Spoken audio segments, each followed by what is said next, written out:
friends! Welcome to week 2 of distant learning. I hope that week 1 went well for you. I know it was kind of a struggle because Schoology wasn't working the best for us, so sorry about that. I hope you got all your stuff done. This week's going to be a little bit different because it's only 3 days of school. You have spring break, technically, Thursday, Friday, and Monday. I just want to tell you that I feel like I overwhelmed you a little bit during the first week. I was trying really hard to introduce the project the best that I could through, online learning. And it is hard kind of to know how much to give you. And I know I just typed all these directions and gave you a lot that first week. So I'm sorry, and I'm trying really hard to just, condense it a little bit and keep it simple. So I will do better. I will get better at this, I promise. So in this planner, the things that you have to get done are just through Wednesday. So you have to get these things done by Wednesday the 8th. At the very top here, this stuff is just stuff from last week that I want you to make sure you got done before you move on to doing this week's stuff. So please go through these bullet points quick and make sure you got all these things done. The first one is just that you chose a topic and you put it into that topic's document. A lot of you chose really interesting topics, so thank you for that. It's exciting. And then I wanted you to read through page 2 of the research packet. This is the research packet, and this is page 2. You're supposed to read through this. I know that it's a lot right here, but all I wanted was for you to look through it so that you knew what the whole project entailed. You do not need to start doing all this stuff right now. This is just what you're going to eventually have to get done. We're going to start with the researching and then move into writing the research paper, and I'll guide you through that process. And then you'll eventually move into making a creative project and then getting ready for a presentation. So don't worry about it all yet. We're going to take this in baby steps. I also wanted you to start your research journal. So that meant that you opened up a new Google Doc and you titled it Research Journal with your name, and then you shared it with me. You're supposed to watch this video about how to use Mac and VIA, and then this video about researching tips and help. And then finally, you should have turned in your participation contract for week 1. If you did all that, you can move on to this week. I decided to organize it by day a little bit more instead of just by the week. Some people thought the week was a little bit too much. So for Monday, your job is just to continue researching.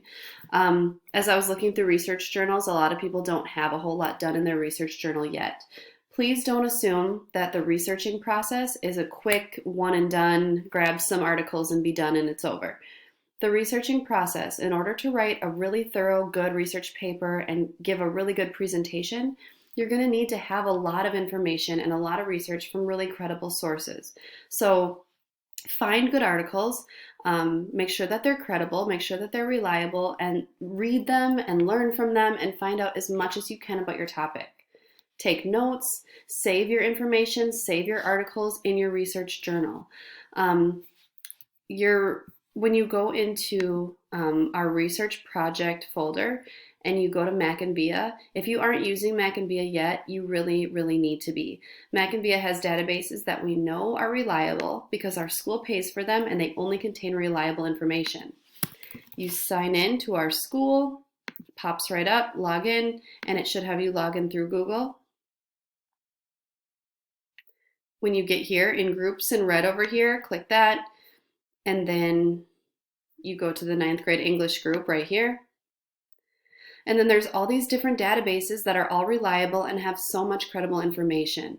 You click on Open Now to open up a database. You can try any ones you want, whatever ones seem good. If one isn't working for you, just try a different one. There's a lot of good stuff. Say I want to do Britannica Online School. Open Now. And say I want to learn about dung beetles, because why not, right? Type in dung beetles, my topic, and then, oh look, this might be an interesting article on dung beetles. Oh look, a really nice picture of a dung beetle. Dung beetles, if you didn't know, eat poop and they also live in poop. So that's kind of interesting. Maybe this article looks really good to me. If I like this article, I should copy it and paste it into my research journal. Save the whole entire article. Then I'll have it, I can read it, I can highlight things if I want to, and then you need to save MLA citations. Whenever you use Mac and VIA, you can get the MLA citation so easily in these articles. In this one, if I go up here, see it says Cite That's always what you're looking for. Some databases will have it over here on the right side, some will have it at the bottom, but wherever you find your article, make sure you can find the citing part, because this gives you this MLA citation. Save that in your research journal with this article, and then this is what you'll use in your works cited page at the end. It does the work for you. If you use Google articles, you have to go into like EasyBib or some other online citation machine, and you have to get the MLA citation yourself. But here in Mac&Via, you can find them in your database articles for you, done already. Make sure you utilize this, friends. It'll help you.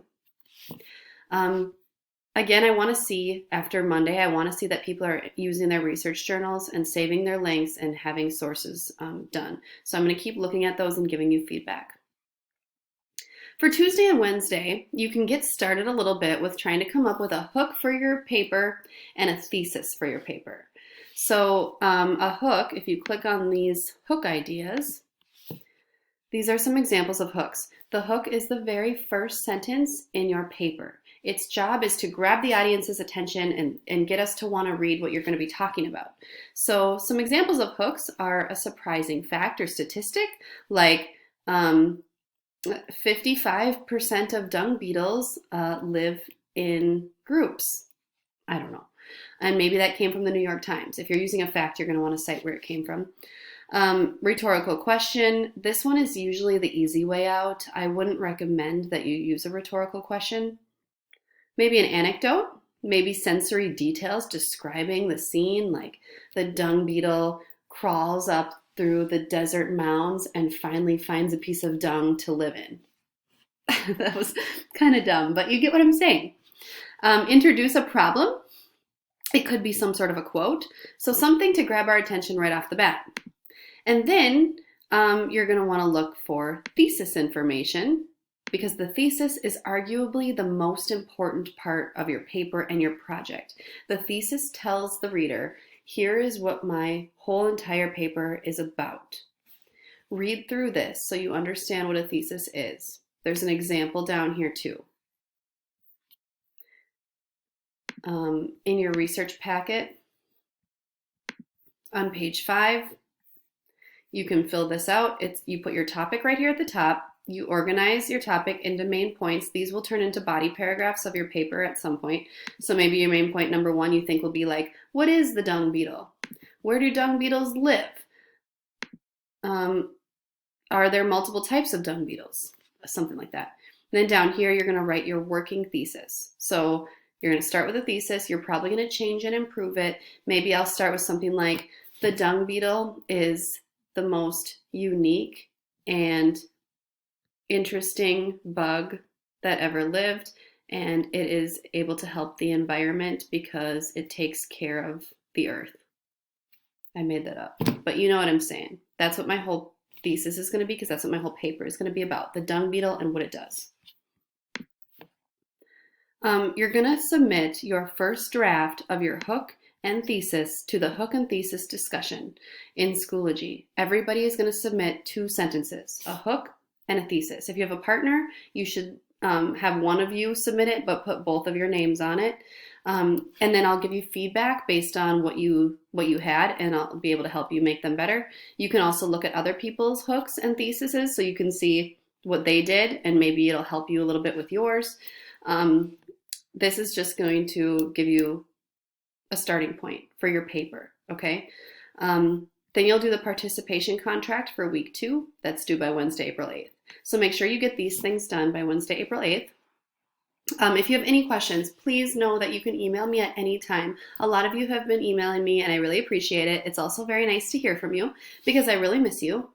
I've been going for walks with my dog. I've been reading a lot of books, hanging out at home and trying to find stuff to do.